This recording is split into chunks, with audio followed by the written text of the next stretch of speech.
This December, if you find yourself in Perth, Western Australia, Sydney and the Central Coast in New South Wales, Melbourne or Mildura in Victoria, Tauranga in the North Island of New Zealand, or Christchurch in the South Island, you'll have the opportunity to attend one of the most extraordinary Christmas experiences you'll find anywhere.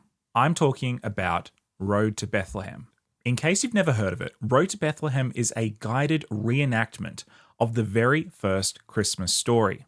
The story that happened more than 2,000 years ago in ancient Judea, starting under the oppression of the Roman Empire, through the busy marketplaces, Herod's palace, a hilltop dotted with sheep and their shepherds, and then finally ending at an obscure little stable in the tiny village of Bethlehem. Road to Bethlehem is truly one of a kind, and any description, no matter how flowery, will never live up to actually experiencing it for yourself. 2024 sees the 30th anniversary for the very first Road to Bethlehem in Melbourne, Victoria, by a small group of volunteers. First experienced by just a few hundred people, Road to Bethlehem has now grown all across Australia and New Zealand, and every year sees tens of thousands of people, young and old, rich and poor, Christian and non-Christian alike, experience the story of Jesus' birth. I must admit, though I've never been to the Melbourne version, Road to Bethlehem is personal for me. Almost 10 years ago, I was a young pastor, just graduated from university, and my first church had a Road to Bethlehem. In case you're wondering, it was Tauranga, New Zealand. Shout out to Tauranga Church. To my shame, I had never even heard of Road to Bethlehem beforehand, but I was informed that as one of the pastoral staff at this church, it was my responsibility to be involved in the program. Little did I know just how much hard work would be involved.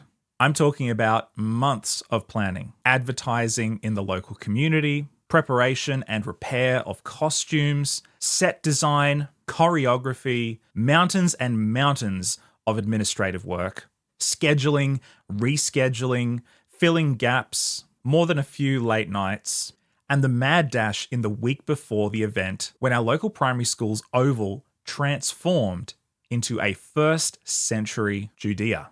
Nothing could have prepared me for the amount of work it takes to run a Road to Bethlehem, even in the relatively small city of Tauranga.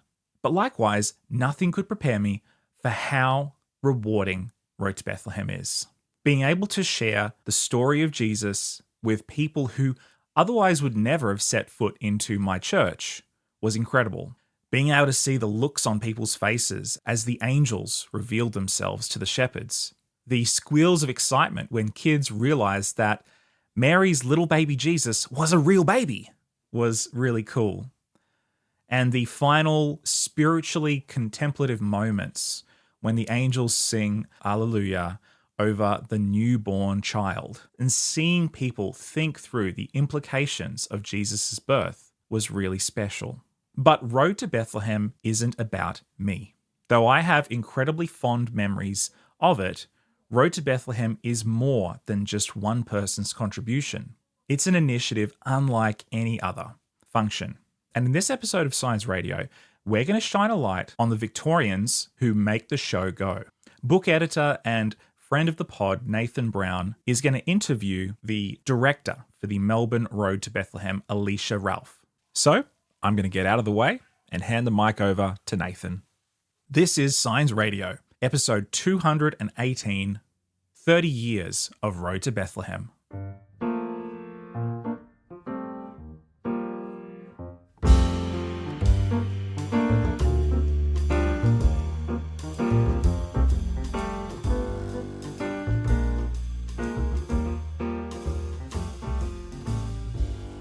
So your official title these days, you're the current chairperson of the organising committee?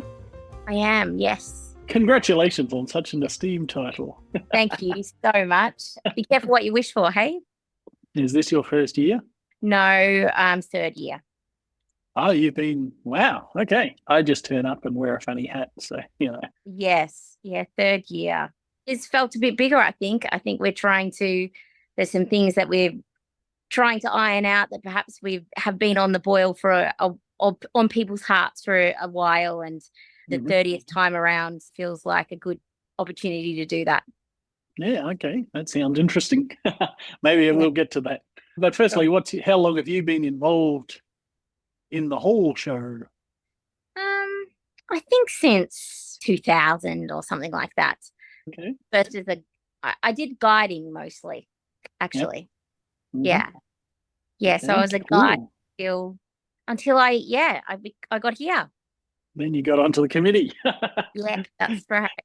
Indeed. Yeah, Karen had stepped away, and COVID had happened, and so the first year I was back was really a year of re-establishment. There'd been a bit of a hiatus because of COVID for a period of time, and even though they'd done some beautiful online work, which you're across, the first back in the flesh session, and there was a bit of work to do to get it all sorted again. Yeah, so last year really felt like to some degree and the first year was getting it back. Last year was back full. What was kind of the numbers last year? Yeah, we had 14,252 people come through last year. Wow. You've just got that number on the top of your head. Nice. Well, I in the last 15 minutes, I was like, oh, yes, I'll pull up some notes. That's cool. That must be pretty close to an all-time record, or... I don't know. I think it's within the kind of the neighbourhood within the ballpark. But I think we had the Thursday of last year, we had 3,886 people. And that's one of the highest numbers of people ever at Edinburgh. Yeah, okay. Yeah, cool. Yeah. Yeah, so it must be about 10 years at Edinburgh now, except for COVID. Yeah, it'd be something like that. In fact, we had a town hall meeting with all of the area leaders before last, and we talked a little bit about that. You might have even more accurate information. The 700 people that went through the first road to Bethlehem. Yeah, these 2 camp mattresses painted green and stuck together, and sets made out of cardboard. And so I think it's such a nice moment to look back and I think appreciate and recognize and celebrate, really.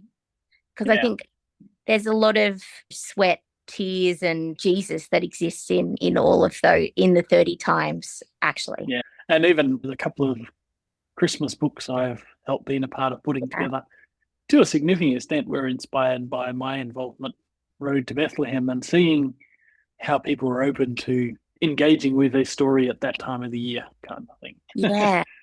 and because I think Australian culture is quite secular in nature. I think you get God in key moments in kind of American culture in a way that you don't get it here. And so I think Christmas I agree, it's a lovely moment where people will listen to carols on the radio that speak about Jesus.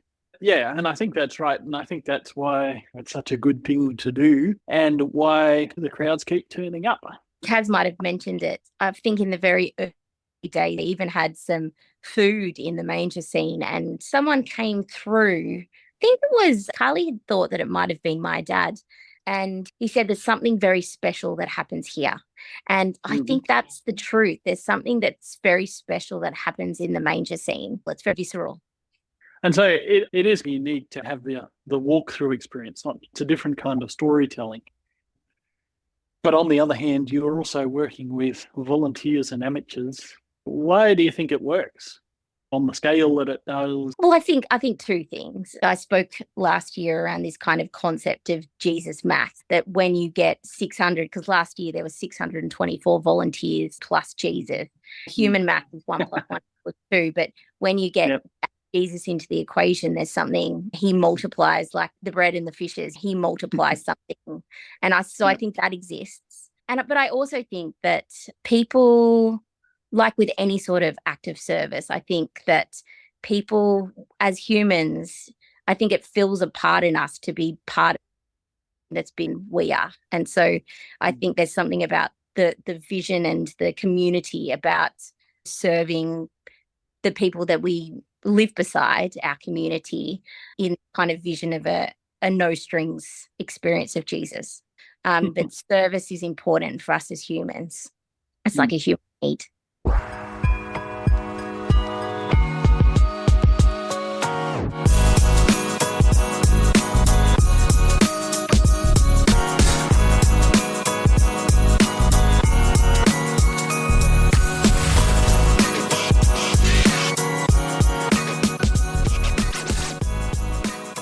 hope that if a random person from the suburb of Lilydale turns up and says, "Oh, this looks interesting," and goes through the experience, what do you hope that they take away from it?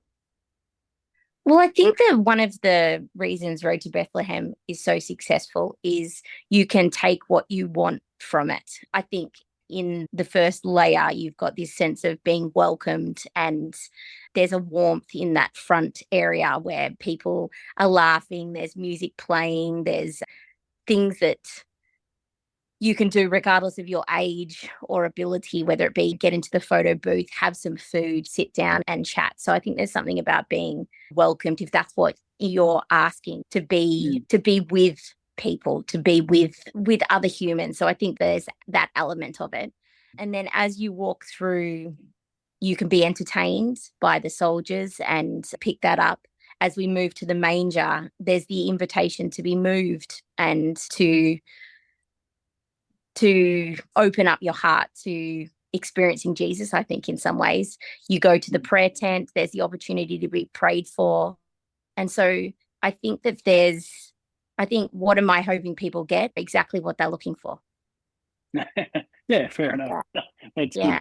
good. How has your involvement with it over 25 years? Has your involvement changed your appreciation of the Christmas story? So the committee meets from February, and this year it's been a bit more intensive. We're overhauling the website, and there's been a few other things that we've been hoping to achieve. And so we've been meeting every 3 weeks, and it'll go to every 2 weeks when I get back from holiday, and then it'll be every weekly for a couple of months once we hit November.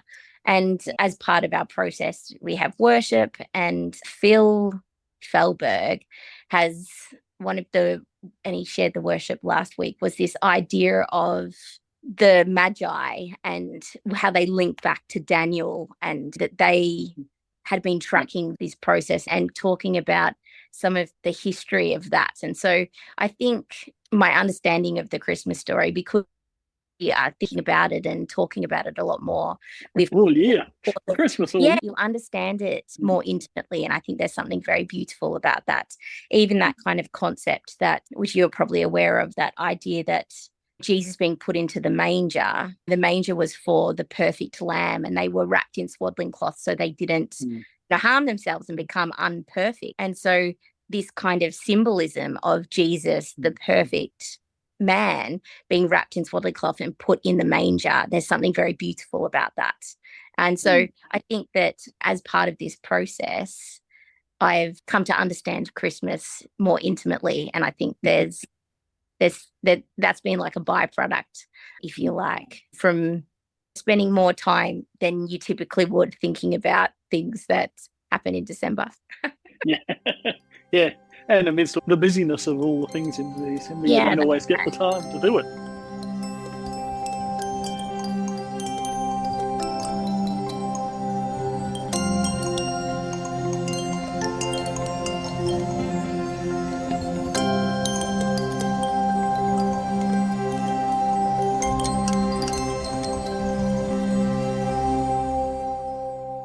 One of the things that somebody pointed out to me a couple of years ago is that there's other churches, as in non-Adventist churches around, at least in the eastern suburbs of Melbourne, that also get on board with and appreciate the program. How has it worked to build connections and friendships with those in our surrounding community? Each year we have a group of people come and support Pack Up, I'm pretty sure. I think they arrive on a bus and they work, or maybe it's set up. I also had a man, after walking through the first year, come and say, "Hey, I'm wanting in on the second one. Contact me and I'll bring everyone I know to come and support." And so we got in touch with him.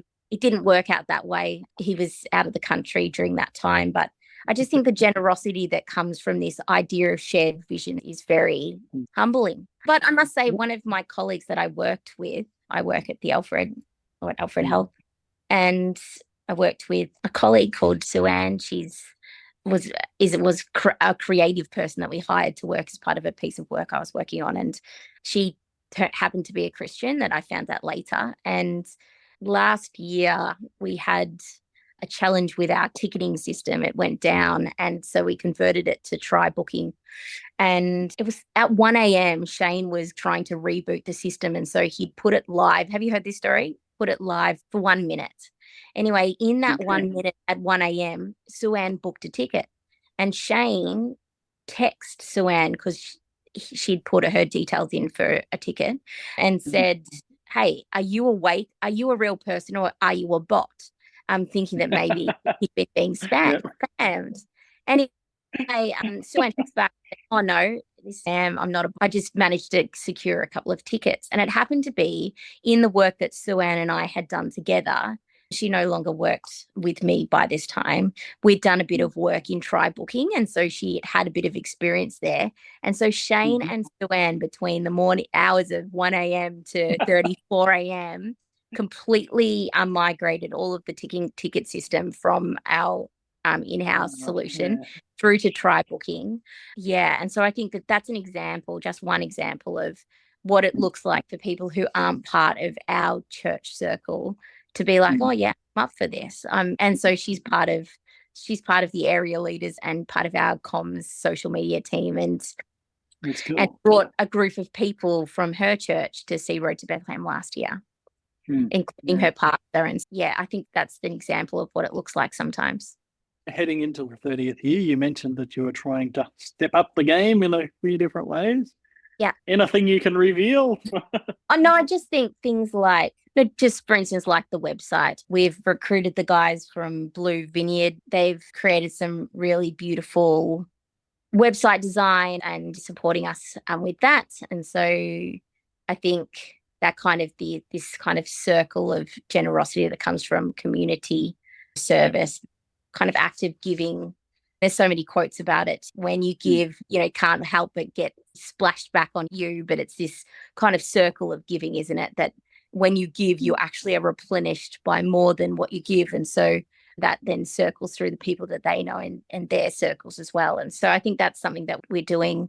We're also, for the 30th year, that we're having some different moments where people can connect in and do a bit of reminiscing. And I think praise also for the ways that Jesus has shown up for Road to Bethlehem over a long period of time. And there's so many stories of the weather forecast looking like serious storms and it going around where Road to Bethlehem's located. And there's plenty of beautiful stories in relation to that.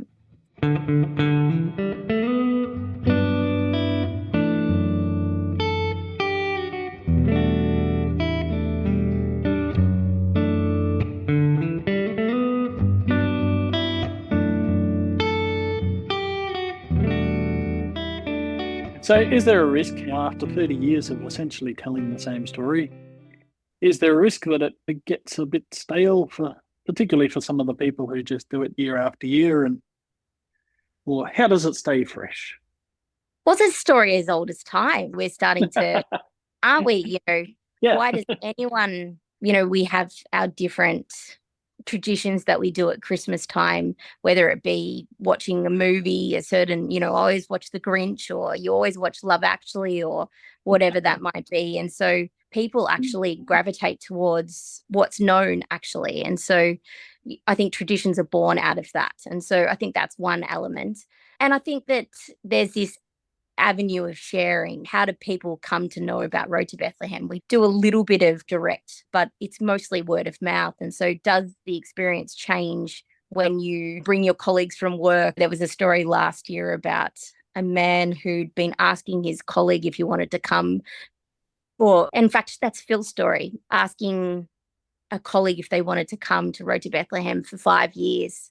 And then they came the following year and went twice. And does it, maybe the facet of it changes, because of course Road to Bethlehem, the experience is multi-layered, as we've spoken about.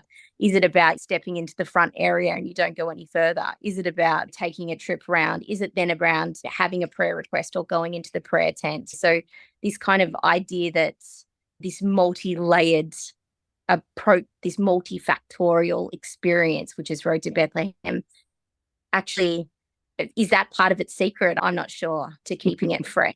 This idea of we always get what we're looking for, and there's enough for what people are looking for in Road to Bethlehem to keep it rejuvenated and fresh. Yeah. And as you said, people have been retelling the core story for 2,000 years. Yeah. So what's 30 in that scale? That's completely true. You know, Jeffrey Jones, of course, is the brainchild behind this.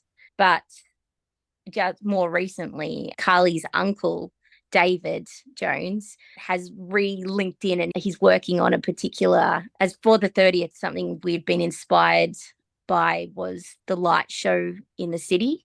David Jones is working on a light display for Road to Bethlehem. I mean, we're still hoping it works. It's in trial stage. It's been prototyped pretty well, and it's something that we are investing in the effort there. But this kind of idea that you can actually, he was in it, and then maybe he jumped out for a bit, and now he's back in, and so this kind of this beauty of, you know, you don't have to be going hell for leather, Road to Bethlehem style for years, even though plenty of people have been.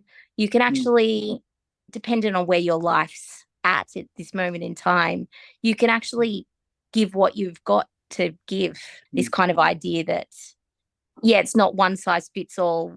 Just because you did X last year doesn't mean that you can't try something new in the new year, and that there's heaps of scope to participate and to be part of something as big as this.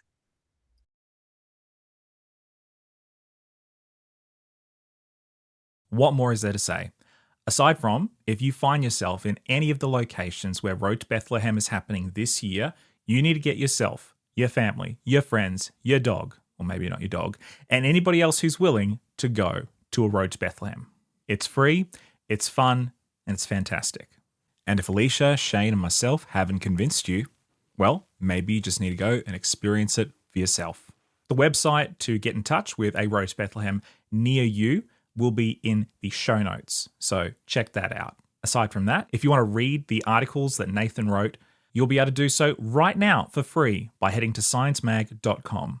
Alternatively, you can also subscribe to the magazine where you'll get his articles plus much, much more, again at sciencemag.com. If you'd like to get in touch with us, the website is your best bet.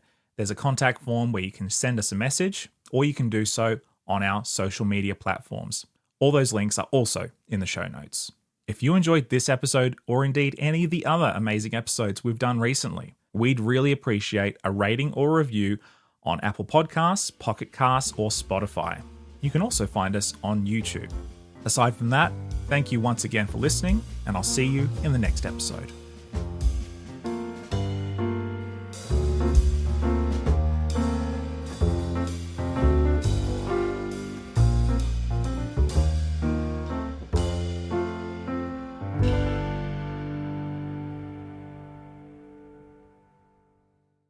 This is an Adventist Media podcast.